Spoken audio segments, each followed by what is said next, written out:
हाल ही में नीट का रिजल्ट आया जो बड़ा ही शॉकिंग था।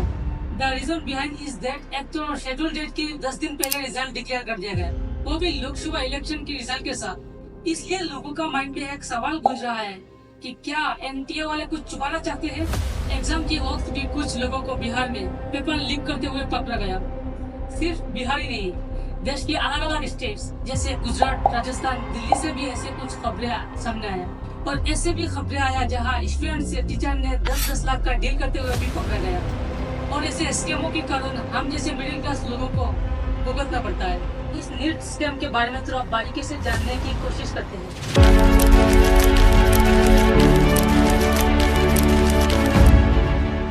आज के दिन भी हमारे देश में आईआईटी, आईआईएम्स, एम्स जैसे बड़े बड़े इंस्टीट्यूट रहते हुए भी हमारे देश का 43% से भी ज्यादा बच्चे बाहर पढ़ने में डिपेंड रहते हैं। बाहर में पढ़ाई करने का कारण इन जैसे एजुकेशनल स्कैम भी है। इस साल का नीट यूजी का रिजल्ट जो 14 जून को शेड्यूल किया गया था, वो अचानक 10 दिन पहले यानी 4 जून को डिक्लेयर कर दिया गया, वो भी चुनाव के रिजल्ट के साथ। इसमें स्टूडेंट का मन में एक सवाल उठा है, क्या कुछ छुपाना चाहता है एनटीए वाले।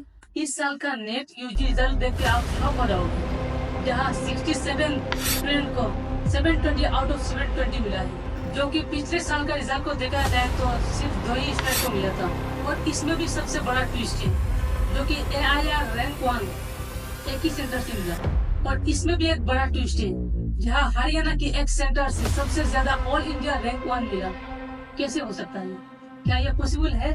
और इन लोगों का रोल नंबर देखने से ये पता चलता है कि या तो ये लोग एक ही सेंटर में था या फिर आसपास के सेंटर में। अब सवाल यही उठता है कि एक ही सेंटर से इतने सारा ऑल इंडियन रैंक वंस कैसे आए।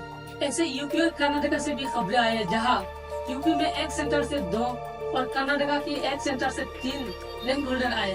और अगर एवरेज गैप इन कैंडिडेट्स का बीच देखा जाए तो 100 का आसपास ही रहते हैं। और इससे ये पता चलता है कि या तो ये लोग एक ही सेंटर में एग्जाम दिया या फिर एग्जाम सेंटर के आसपास ही एग्जाम सेंटर था।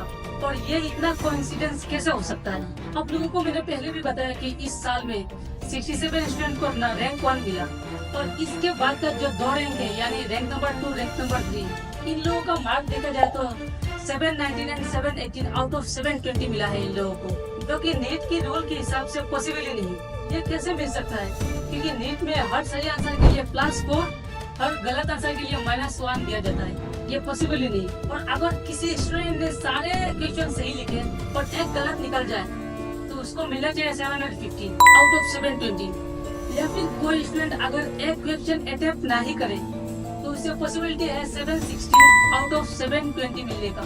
इसमें नेशनल टेस्ट एजेंसी यानी NTA का कहना है कि हमने उस स्टूडेंट को ग्रेस मार्क दिया है जिसको सफिशिएंट टाइम नहीं मिला एग्जाम पूरा करने का। अब सवाल ये आता है कि आप कितने ग्रेस मार्क दोगे, कितने टाइम के लिए, ये तो बताया ही नहीं। 14 जून के बजाय 4 जून को इलेक्शन रिजल्ट के साथ नीट की रिजल्ट डिक्लेयर कर दिया गया, ताकि स्टूडेंट की आवाज को दबाया जाए। क्या यहाँ पे कोई स्कैम को छुपाया जा रहा है। लाखों स्टूडेंट और मेडिकल सिस्टम का फ्यूचर का सवाल है ये। इस चीज का जवाब एनटी वालों को देना ही होगा।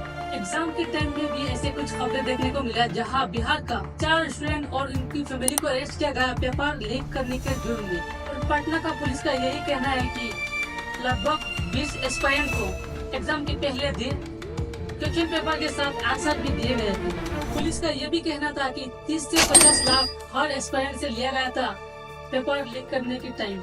NDTV का एक रिपोर्ट का कहना था, जहां गुजरात की गोधरा में एक स्टूडेंट से 10 लाख रुपए लिए गए हैं टीचर, जहां टीचर ने स्टूडेंट से 10 लाख रुपए मांगा था पेपर को सॉल्व करने के लिए। तुषार भट्ट नाम का एक फिजिक्स टीचर जो डिप्टी सुपरिटेंडेंट था एग्जाम सेंटर का, जिसका गाड़ी से 7 लाख का कैश बरामद हुआ, जो परशुराम और आरिफ बड़ा ने उसे दिया था। और बड़ा ने उसे एडवांस में पेमेंट भी किया था कैंडिडेट को मेरिट लिस्ट में रखने के लिए। ऐसे और बहुत सारा केसेस आपको देखने को मिल जाएगा। ऐसे स्कीमों से सबसे ज्यादा नुकसान गरीब और मिडिल क्लास फैमिली पर पड़ती है। और डिजर्विंग कैंडिडेट जिसको अपना हक नहीं मिलता, अपना पोजीशन खोना पड़ता है किसी अनडिजर्विंग कैंडिडेट के लिए, जो पैसा से खरीद लेता है अपना पोजीशन। मिडिल क्लास फैमिली के बच्चे जो अपना सपना लेके आते हैं और दिन रात मेहनत करते हैं उसे पाने के लिए, और इतने मेहनत करने के बाद जब उसका सीट नहीं मिलता तो आप ही सोचिए उसे कैसा लगेगा। और इसी के कारण आज के दिन सुसाइड रेट बढ़ती जा रही है। और लोगों का मन में भी एक सवाल आते हैं आज के दिन में, क्या एजुकेशन एक स्कैम है। ये स्कैम देखने में जैसे लग रहा है वैसे बिल्कुल नहीं, ये बहुत गहरी बात है।